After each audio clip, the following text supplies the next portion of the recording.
Pak Harto dituduh PKI, Bung Karno dituduh PKI, Gus Dur dituduh liberal, Megawati dituduh menjual aset negara, SBY dituduh menjual negara, sampai hari ini Pak Jokowi dituduh menjual negara.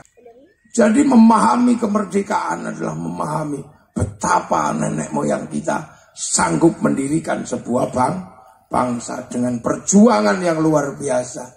Jenderal Sudirman pergi perang dengan paru-paru satu. Sakitnya kayak apa orang dengan paru-paru satu, tapi memimpin angkatan bersenjata berperang melawan Belanda. Kita malu hari ini sama para pahlawan karena ternyata kita lebih picik luar biasa. Sakit gudeg aja BPJS belum turun, ributnya luar biasa. Ayo, betapa malu kita sama pendiri bangsa.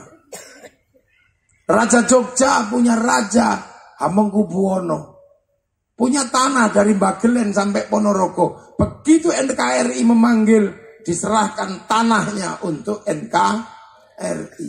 Tanah yang begitu luas. Raja Solo, Raja Cirebon, Raja Aceh, seluruh raja-raja Nusantara menyerahkan tanahnya untuk NKRI. Kita kegusur 1 meter, ribut sampai Mahkamah Agung.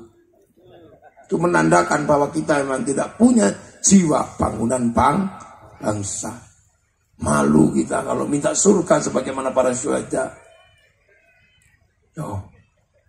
Bung Karno, seandainya beliau mau, maka beliau lebih mudah hidupnya. Dengan cara apa? Menjadi pegawainya Belanda. Karena Bung Karno orang pintar di zaman itu. Tapi Bung Karno memilih dari penjara ke penjara. Demi apa? Demi tegaknya NKRI. Nah, ini orang-orang dulu. Kita sekarang ya Allah luar biasa. Nah ini kalau nggak diingatkan kembali bahwa kita punya bangsa, kita punya kekuatan, maka kita akan menjadi orang-orang yang lebih suka mengolok-olok bangsa sendiri, membanggakan bangsa orang lain. Itu tipologi penjahat. Istri di rumah dihinakan, tapi memuji istri tetangga. Ayo, sawah di ladang sendiri dihinakan, membanggakan sawah orang lain. Duren di halaman kita terlihat jelek, kalah dengan duren tetangga. Ini mental penjahat yang asli ada di depan mata kita. Awal kejahatan yaitu akhirnya nyuri duren tetangga, akhirnya nyuri istri tetangga. Karena apa? Yang ada di depan mata lebih jelek daripada yang ada di punyaan orang lain. Awal kejahatan, sehingga kemudian bangsanya akan dijual kepada bangsa yang lain. Itulah aslinya anak-anak pengkhianat bangsa Indonesia. Menuduh yang lain penjahat, padahal dialah sesungguhnya penjahat itu. Semua dituduh. Pak Harto dituduh PKI, Bung Karno dituduh PKI, Gus Dur dituduh liberal, Megawati dituduh menjual aset negara, SBY dituduh menjual negara. Sampai hari ini Pak Jokowi dituduh menjual negara. Dari dulu semua dituduh dengan tuduhan yang sama. Apakah kamu waras masih mempercayai orang-orang itu? Sampai akhirnya Pilpres ini perang badar. Pilpres itu terusannya Pilkades.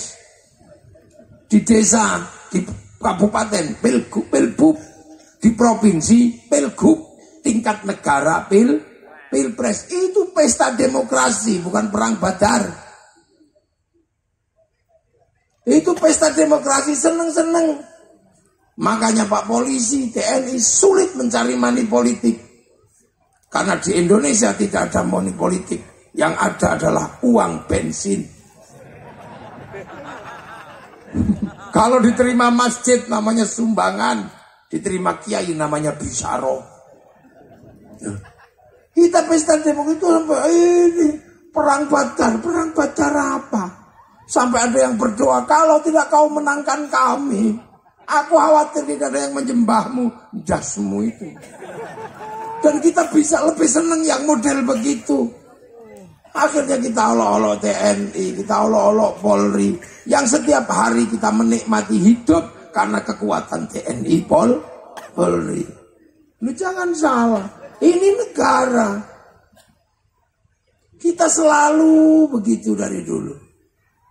Duren tetangga lebih bagus. Akhirnya pencuri duren, pencuri istri orang. Itu awal dari kejahatan. Nah kita selalu, makanya akhir-akhir coba lihat. Apa saja dijelek-jelekkan. Presiden melakukan ini, dijelek-jelekkan.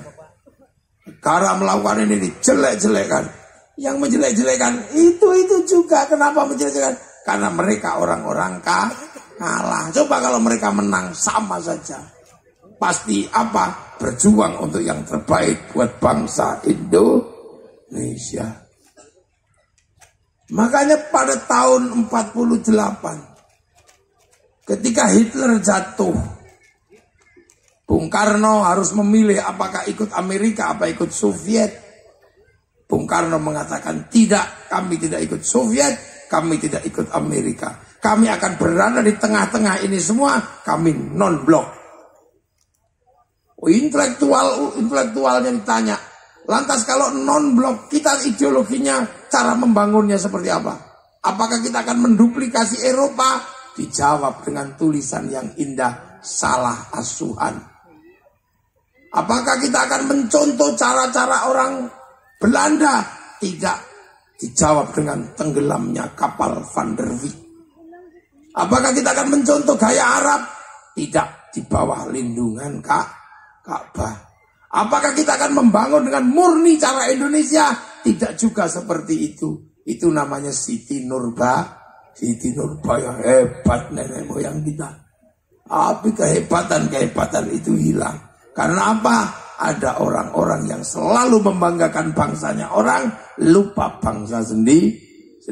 Itu kalau mati nanti di dalam kubur akan didatangi para pahlawan, digetok kepalanya, dibiti kata orang Banyu. Kita biti kayak nyonyong dibiti, dijotos, rap-rap pedok mendoan, rujak kayak kue. Nah ini semuanya. Begitu mereka membanggakan bangsanya, maka di dunia masa depan semua negara itu bangkit. Akhirnya Jepang karena bangga dengan bangsanya, begitu pabrik berdiri, maka produksi dibeli oleh dalam negeri, anak-anaknya membeli. Amerika mencintai bangsanya, beli produk bangsanya.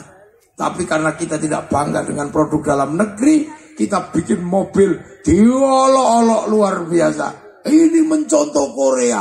Ini loh, kita itu belajar. Kalau nggak mencontoh mau bikin sendiri, hanya Tuhan yang bisa bikin tanpa mencontoh.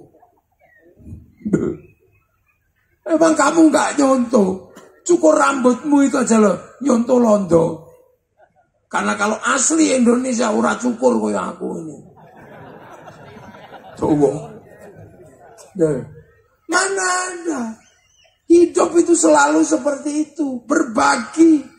Saya kiai, yang saya ajarkan agama, terutama ngajarkan sholat. Tapi begitu saya ngajarkan sholat, saya nggak boleh marah sama orang Cina. Karena apa? Karena sholat itu nutup aurat. Aurat ditutup pakai kain. Kain dari pabrik kain. Yang bikin pabrik kain itu Cina. Kalau kita marah sama Cina, Cinanya hilang. Udah kita. Godong gedang. Kita ngajarkan wudhu pakai air. Air itu sekarang diurus sama sanyo, sama pipa. Wudhunya diurus kiai, pipa sanyonya diurus mas pion. Kiai nggak boleh marah. Pergi haji, begitu berangkat diurus Yahudi sama Nasrani. Karena Yahudi Nasrani bisa bikin pesawat. Kalau Yahudi mati semua, ngelangi lah. Ini kehidupan, makanya ulama-ulama ini indah hidupnya. Bahkan Rasulullah hanya mengajarkan kalian kalau hidup bersama dalam perbedaan, hidupnya saling bertanggung jawab. Makanya para ulama mensepakati bahwa orang kalau berbeda suku, bangsa, agama, hiduplah yang rukun saling bertanggung jawab. Kullukum ra'in wa kullukum mas'ulun an ra'iyati. Maka orang Indonesia biar bisa rukun, pakai konsep ra'iyahnya Rasulullah yang diserap ke bahasa kita menjadi rakyat.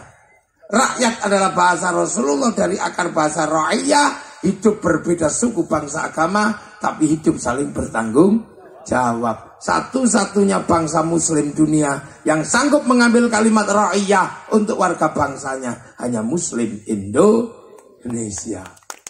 Ya. Makanya ra'iyah kalau ngumpul namanya musyarakah. Lahirlah konsep masyarakat. Berbeda paham masyawirum fil amri. Lahirlah konsep musyawarah. Karena dulu yang menata itu para wali, maka daerah Indonesia disebut wilayah. Wilayah itulah yang namanya NKRI, Negara Kesatuan Republik Indonesia. Pemimpin tertingginya Majelis Permusyawaratan Rakyat, Dewan Perwakilan Rakyat. Negeri paling sunnah adalah Indonesia. Dan itu tertulis dalam landasan negara kerakyatan yang dipimpin oleh hikmah, kebijaksanaan dalam permusyawaratan perwakilan. Kamu mau syukur mana lagi? Nikmat mana lagi yang akan kau ingkari? Indonesia memilih konsep negara persis seperti sunnah Rasulullah. Lu kok tiba-tiba semua mbok jelek-jelek kan? Negeri tauhid. Ini pasti orang ini tidak pernah belajar agama, hidup bersama. Itu. Makanya kita menjadi negara, menjadi bangsa nyaman, hidup bersama seperti ini. Itu kenapa? Karena kita punya landasan hidup bersama dari Bhinneka Tunggal Ika sampai kullukum ra'in wa kullukum mas'ulun an ra'iyati. Dan itu kita nikmati hari ini. Kita punya negara kesatuan Republik Indonesia yang merdeka di 17 Agustus 1945. Hari ini yang terpenting adalah kalau bukan kita yang membanggakan bangsa kita, siapa lagi yang akan membanggakan Indonesia? Ayo, tepuk sing banter kau sesungkan-sungkan.